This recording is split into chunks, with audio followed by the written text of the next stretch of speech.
Hello and welcome to Wide Angle. This is a special edition on, it should have been, on Prime Minister Narendra Modi's being sworn in.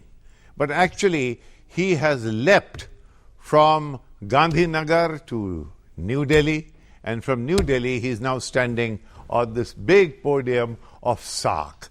So we are now looking at SAARC. We have seen enough spectacle today.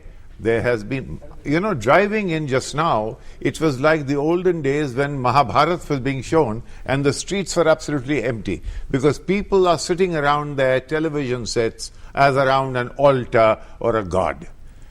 Now here we are. This Prime Minister of ours has spelt out a completely new kind of an agenda. His inauguration is an inauguration, of course, for Indians, but it is also an inauguration for SAARC. That, I think, is the important symbol I like to read. I like to read that symbol. Do you agree with me? Absolutely. And I think once you had a strong mandate come in these elections, I think many of the neighboring countries, whether small or big, they've been frustrated in terms of dealing with weak coalition governments. Even when they negotiated sincerely, for example, the Bangladesh had negotiated with us on the land boundary agreement on Teesta waters, yes, but the governments could not deliver. Similarly, Sri Lanka has found weak governments outsourcing foreign policy to Chennai. So I think people are looking to a strong leadership that if you negotiate something, you can cut deals with Delhi, then those deals can stick. So I think there's a lot of expectation that a strong government in Delhi could be the beginning of a new chapter in the subcontinent towards both resolving outstanding issues as well as opening the economy, because if Indian economy takes off, as Mr. Modi promises, then there'll be enough to share through across the region. He sees everything in very simple economic terms, and he is on the face. Look, there's been a lot of prejudice. There's been a lot of negative thinking about him. But let's, on this occasion, be very positive.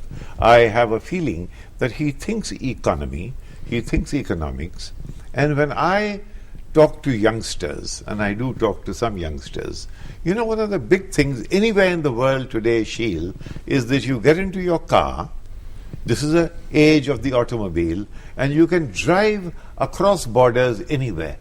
India is the only country I know where you can't get into your jalopy and drive across any border. There's a kind of phobia that sets in. Thought of it? Well, you are right. You're right, Saeed. They call India and the South Asian region as the least interconnected region in the world. In East Asia, 71% of the international calls originate and terminate in the region. We have only 7% of the international calls which terminate in our region. Rest of them are abroad. We have connectivity which was there, say 100 years back. This whole landmass was connected. They used to have ferry services going all the way from Peshawar to Colombo. And so the infrastructure is there. In Europe, they had to make coordination of railway gauges. Somebody had a meter gauge, somebody had a short gauge. We have fortunately still the same gauges. So we just need to put our act together, and that connectivity can be restored. So, and as you are very right, this young people, they want to connect. They want to talk across. They want to see each other's programs. They are looking at each other's shoulders in any case, over their shoulders, what is happening. So this pressure from the youth, and which was the strongest in Modi's constituency, they want a different thing. They are not willing to accept the tried, tired, old cliche about animosity and suspicion and mistrust. Enough with that. They want to see something else. So here is the new Prime Minister who, since 10 days now, has been unfailingly reassuring about domestically, about the downtrodden, about the poor, about connecting with them, connecting with the youth, connecting with all classes. So when he tries to connect with South Asia, it is just an extension of his own thinking. So it feels very naturally. It's so organic to him, this whole reaching out to the region. Sheel, after all, you were you were the Secretary General of SAARC, and you know more than anyone else what the stumbling blocks have been. Now, we are at this point, at this moment of hope. Let us hope this is a beginning. But what might be the stumbling blocks, and what have been the stumbling blocks so far? I think the stumbling block has been a certain lack of... Let me be more specific. 1985, you launched yourself. Since then, in 1990s, there's a great deal of flurry of activities. A whole lot of decisions are taken. Since then, you are supposed to meet every year. In 28 years of SAARC, you have had 17 summits. So therefore, it is very, very underperformed. Why?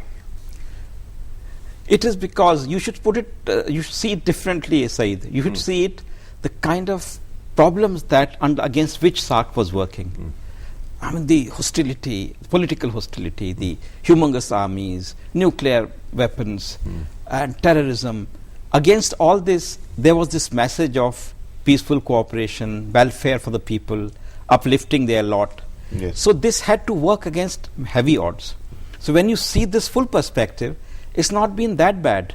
Like they used to have summits about every year from 2004 till about 2009. After that, things started to slow down. But last 2 years or last 3 years, the slowdown is because of domestic preoccupations of the SAARC chair, which was Maldives. They had tremendous domestic problems.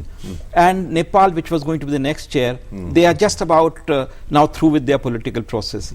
So we have to have patience. But where we could do more is that the leaders of the bigger countries, India, Pakistan, Bangladesh, which have larger economies, they could put together the agenda and push it. So this kind of a bonhomie which is there today, it carries a large message. It carries a big message to SAARC Secretariat. It carries a big message to the bureaucracies of all these countries. Yes. That look, the winds are changing. You cannot hold up now. Let's go forward.